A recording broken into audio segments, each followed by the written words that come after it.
Hi everyone, it's Mark here from Right Base, and we're taking our weekly look at WWE Monday Night Raw.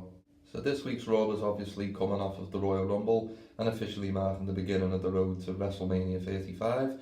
The two Royal Rumble winners being Seth Rollins and Becky Lynch, Rollins being on Raw, Becky being on SmackDown, but as it turned out, both would have a big part to play in this show. So starting with Rollins, he had a speech at the beginning of the show where he discussed about the decision he'd make on who to face at WrestleMania, whether it be Daniel Bryan or Brock Lesnar, only to be interrupted first by Triple H, who was giving him words of encouragement, and Dean Ambrose, who basically just wanted to try and have a fight with Rollins and pick one with Triple H as well. Rollins ended up beating Ambrose in the match, which it was good, but not great, not that memorable to be honest. And then in the main event slot, it was time for Rollins to make his decision, only for him to, before any words could get spoken, to get into a brawl with Lesnar. Rollins super kicked him and went for the curb stomp, only to be F5'd, and ended up actually taking another 5 or 6 F5s. I actually lost count, there were so many. But either way, it was pretty clear what the decision was, and it has since been revealed online by WWE that it will indeed be Rollins facing Lesnar at WrestleMania for the Universal title. I thought this was handled pretty well. It wasn't the most memorable segment that you'll see, but it was enough to get Lesnar across as a bully and to get fans on Rollins' side, as if he really needed to be honest, but to get them on his side and in the hope that he might be the one to finally take down the beast at WrestleMania. The other major WrestleMania match made on this show was of course for the Raw Women's Championship. Ronda Rousey had already faced Bayley in a match that started off a little bit sloppy but ended up being pretty good. Right before that match took place though, we had a promo with Rousey where the fans just absolutely drowned her in boos to the point where she couldn't speak and the promo got cut short, so not the greatest moment on the mic there for Ronda. It was after the match though the people were really invested as Becky Lynch made a surprise appearance, the man marching right down to the ring and telling Ronda that she was going to face her at WrestleMania, which everyone knew was coming, but it was still cool to have this moment here. Rousey fought back on the mic with words to the effect of basically that she could kill her if she wanted to, and that she's going to beat her at WrestleMania with fans again drowning her in boos. It's got the potential to be one of the biggest matches at WrestleMania in a long time, and they've got plenty of time now to promote the match, now that it's already been revealed. The one thing I would like to see, which stems from something I said in the Royal Rumble review video, is that Ronda Rousey's being booed out of the building really for no reason other than she's opposing Becky Lynch right now,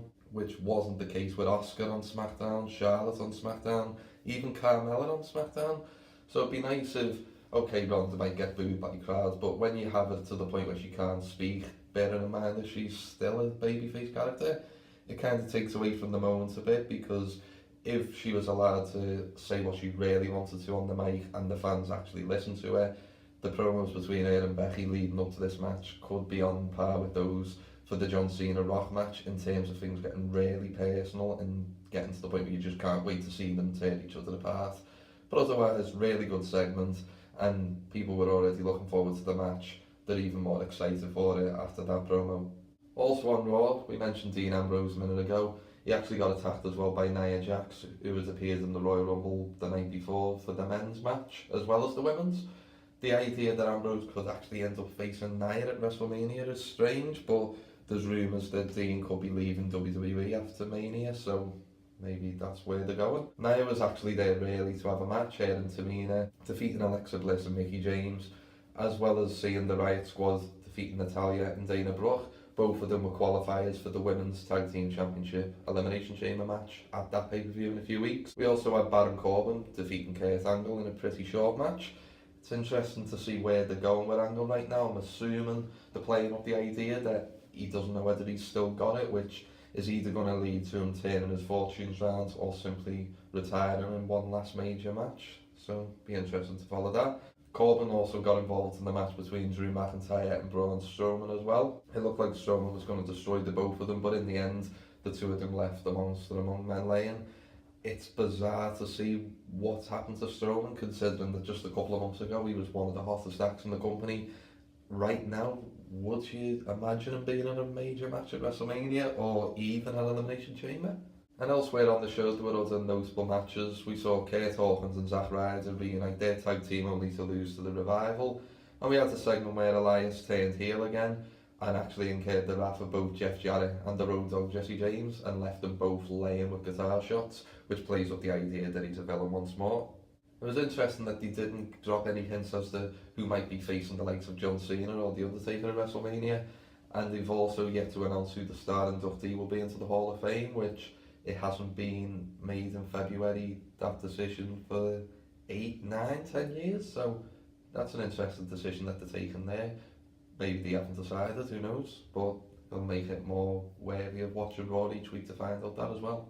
So on the whole, I thought it was a good show. I wouldn't say there were any great must-see matches, but the angles involving Rousey and Becky Lynch and Rollins and Lesnar at the end were definitely worth checking out.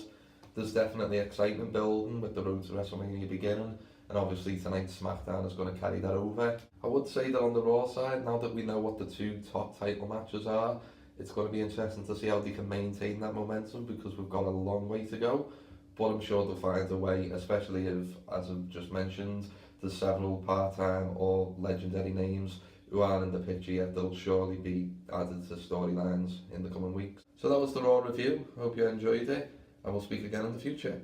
In the meantime though, check out all of our regular wrestling content on our website at www.rightbase.co.uk.